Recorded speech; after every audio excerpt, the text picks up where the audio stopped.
Hello everyone, my name is Miranda and today I am here to review Roar by Cora Carmack, I think is how you say her name. And this book actually isn't out yet. It comes out in June, but I read an arc of it and I absolutely loved it. It's the first debut in this new series about this magical world that's happening where it's really confusing to explain, and it was confusing for me to figure out, so just bear with me while I attempt to. But basically it's this world where storms have powers and have hearts and can just wipe entire villages out or kill people depending on what happens, you know? So in this world we have stormlings, which are kind of the royal people who are born with powers to control storms. There are other people born with powers to control storms, but stormlings, our rulers, are the top. They're the ones that protect us, they're the ones that guide us, they're the ones that lead us. Those are the head honchos. And our main character is Aurora, and she is a princess of one of the kingdoms, and she should be a stormling. However, she never had powers. Her powers just never manifested, and her mother have kept it a secret from the entire kingdom and surrounding kingdoms. Everyone thinks that Aurora actually has really, really strong powers, when in actuality she has nothing. She can't control storms, and she has to keep it a secret and kind of keep herself isolated from everyone for fear of them finding out and then using that against her. So because she has no powers, her mother has made an alliance with a neighboring kingdom. Well, I don't know if they're neighboring actually, but just a kingdom, that she will be married to the second born, who is Cassian. Cassian is very brutal. He comes from a family that definitely wants what they want and they know how to get it. And the whole beginning of the book is kind of this back and forth between Aurora and Cassian, and him trying to gain her trust, but then her trying to pull herself back and making sure he doesn't find out that she doesn't have powers, because then he and his family could use that against her and her mother. The book is divided, I would say, nicely into two different parts, because we do get multiple point of views even though Aurora is the main character. So we get Aurora's point of view, we also get Cassian's, and then her friend, kind of, they were friends before she had to pull away from everyone, Nova, who has a secret of her own when it comes to powers, and then also Locke, who is the main love interest, I would say, of this book. There's definitely a hint at a Cassian and Aurora thing happening later on, maybe, or, in the beginning or something, but Locke is the main love interest, and he's a storm hunter. So Aurora meets him around the beginning of the book when she's going after Cassian to see where he's hiding off to try and discover some of his secrets. She meets Locke at this kind of underground black market storm dealing thing where people are selling storm protections and storm charms that you can use, and they're selling it illegally.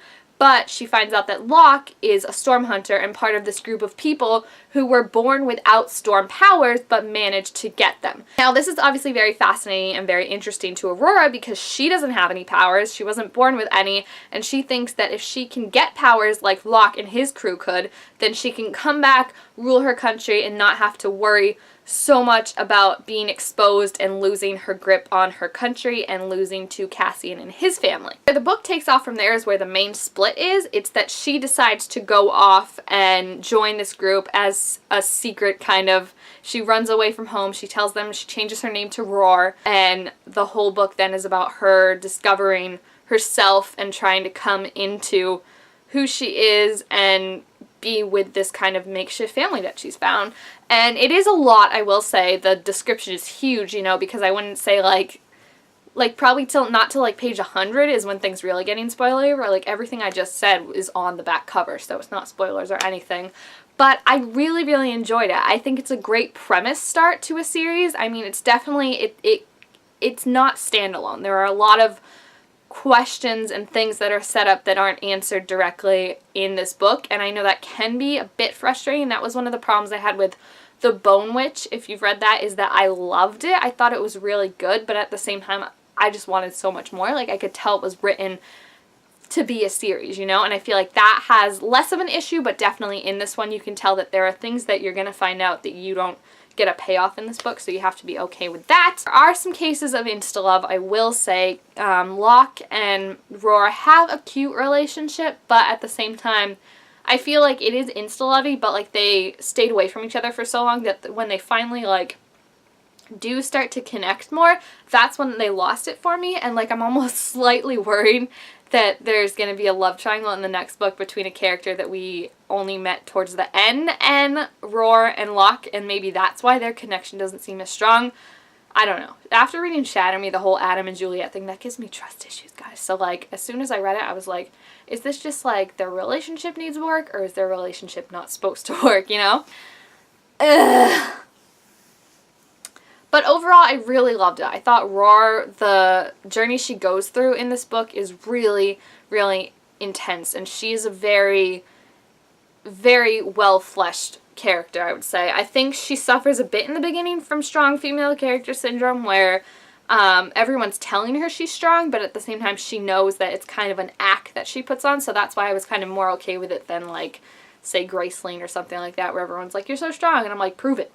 Like, what are you gonna do, girl? So I think it was very interesting to see, like, the journey she went on and who she grew to be as a person, because there is definitely this split between Roar and Aurora, and I think we'll see more of that split in book 2, and I'm interested to see how that's going to affect her relationship with these storm hunters that she met up with, because I think book 2 is definitely going to have a very different feel than book 1, because it's going to be a different Roar. I really, really did like it. I think it's a really strong fantasy debut, and it's really, really interesting. I love Roar. I even love, like, just finding out more about Cassian and her friend Novia, I think is how you say her name, or Nova, something like that.